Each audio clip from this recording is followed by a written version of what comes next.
কেউ আমাকে গুরুত্ব না দিলে আমি তাকে এড়িয়ে চলি বা এড়িয়ে চলার চেষ্টা করি। এটা আমার ভাব কিংবা অহংকার নয়, এটা আমার আত্মসম্মান। যা কিছু আমাকে দুঃখ দেয়, যা কিছু আমার অস্থিরতাকে বাড়িয়ে তোলে, নিজের ভেতরের চঞ্চলতাকে সংকুচিত করে, যত দ্রুত সম্ভব আমি সেখান থেকে সরে আসি।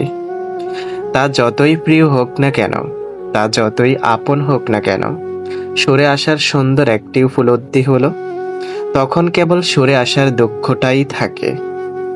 প্রতিনিয়ত নতুন নতুন দুঃখের চাষাবাদ হয় না, কেননা হুটহাট মায়া পড়া যাবে না, কাউকে একবারে আপন ভাবা যাবে না, অল্পতেই মন খারাপ করা যাবে না।